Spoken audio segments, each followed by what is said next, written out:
அனைத்து அன்பு உள்ளங்களுக்கும் என் இதயபூர்வமான வணக்கங்கள்.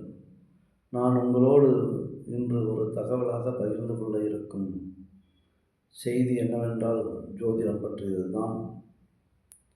ஏற்கனவே மேஷ லக்னத்தை பற்றி நான் பேசியிருக்கிறேன்.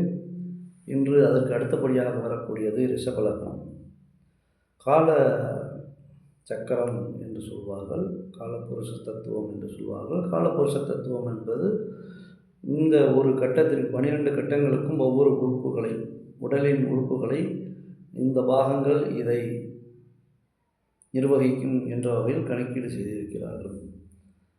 ஆச்சரியமாக இருக்கு.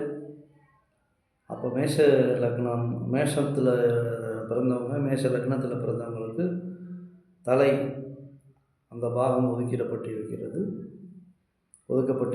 அப்போ மேஷ லக்னத்தில் பிறந்தவங்களுக்கு தான் தலை நல்லா இருக்குமா அப்படின்னா நிறைய விஷயங்கள் இருக்குது.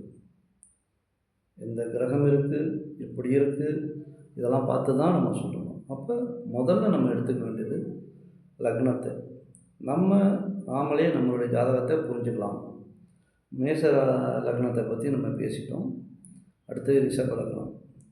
இந்த காலபுருஷ தத்துவத்திற்கு இரண்டாவது வரக்கூடியது ரிஷப லக்னம். ரிஷப லக்னத்தில் பிறந்தவர்களுக்கு என்ற குணாதிசயங்கள் ஒன்று. அதில் மிகவும் அற்புதமான ஒரு குணாதிசயம் என்றால், பிறக்கும் போதே பார்த்திங்கன்னா அவங்களுக்கு ஒரு நல்ல ஒரு வசதி வாய்ப்பு கண்டிப்பாக இருக்கும்.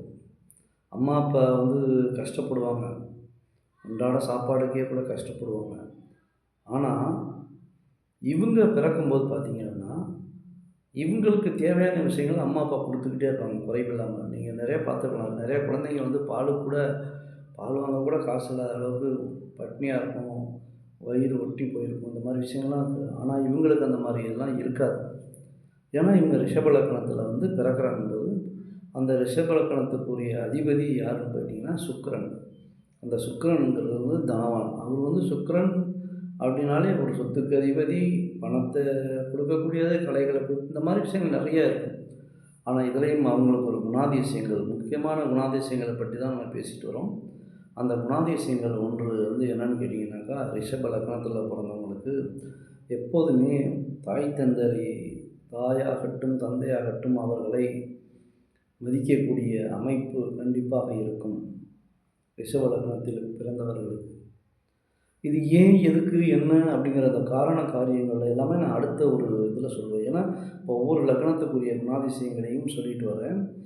இந்த குணாதிசயங்கள் முடிந்த பிறகு அடுத்த சுற்று அப்படின்னு ஒன்று இருக்குது. அடுத்த சுற்றில் பார்த்திங்கன்னா இதெல்லாம் ஏன் அப்படிங்கிற ஒரு காரியம் நடக்குன்னா அதுக்கு என்ன காரணம் அப்படின்னு தெரிஞ்சுக்கணும் இல்லையா? அது மாதிரி இந்த காரியங்களுக்கு இன்னதுதான் காரணம் என்பதையும் நாம் உணர்ந்து கொள்ள வேண்டும். அப்போ அடுத்த இதில் நான் உங்களுக்கு கண்டிப்பாக சொல்கிறேன். இப்போ இந்த குணாதிசயங்களை, முக்கியமான குணாதிசயங்களை மட்டும்தான் சொல்லிட்டு வரேன். இப்போ ரிஷப லக்னத்தில் பிறந்தவங்க இயற்கையாகவே தாய் தந்தையரை மதிக்கக்கூடிய அமைப்பு படைத்தவர்கள். செல்வம் அவர்களுக்கு கண்டிப்பாக இருக்கும். இதை உணர்ந்து கொள்ளுங்கள். இது பார்த்திங்கன்னா ஏற்கனவே நான் சொல்லியிருக்கேன். நீ உன்னை அறிந்தால் உலகத்தில் போராடலாம் அப்படின்னு ஒரு பாடல் கூட இருக்குது. அந்த பாடல் என்ன அர்த்தம் அப்படின்னு சொல்லிட்டோம்னா, நம்மளை அறிஞ்சிக்கிட்டோம்னா உலகத்தில் போராடலாம். அதுக்காக போராட்டம் எல்லாருமே எல்லா நாளும் போராடிக்கிட்டு தான் இருக்காங்க. ஒவ்வொரு போராட்டத்திலும் நமக்கு சாதகமாக வெற்றி வந்து கொண்டு தான் இருக்கும். அந்த வெற்றிகளில் அதிக வெற்றிகளை பெறக்கூடியது பார்த்திங்க அப்படின்னா தன்னை உணர்ந்தவர்கள். அப்போ ரிஷப லக்னத்துக்குரிய குணாதிசயங்களை நம்ம தெரிஞ்சுக்கிட்டோம் அப்படின்னா, அந்த கேரக்டருக்கு ஏற்ற மாதிரி நம்ம நடந்துக்கிட்டோம் அப்படின்னா கண்டிப்பாக. இப்போ தாய் தந்தையரை மதிக்கிறோம் அப்படின்னாக்கா, ஒரு வீட்டில் சண்டை வந்துருச்சு அண்ணன் தம்பிக்குள்ளே அப்படின்னா, அண்ணங்காரன் அம்மா அப்பாவுக்கு சப்போர்ட் பண்ணுறான், தம்பிக்காரன் சப்போர்ட் பண்ணல அப்படின்னா என்ன காரணம் அப்படின்னாக்கா, அண்ணனுக்கு அந்த குணாதிசயங்கள் அமைந்து இருக்கின்றன, தம்பிக்கு அந்த குணாதிசயங்கள் இல்லை இப்படின்னு பொதுவாக நம்ம எடுத்துக்கலாம். யாரையும் குறிப்பிட்டு சொல்வதற்கு இல்லை, பொதுவான கருத்துக்கள் தான். ஆகவே நீங்கள் உங்களை உணர்ந்து வாழ்வில் வெற்றி பெறுங்கள். வாழ்த்துக்கள்.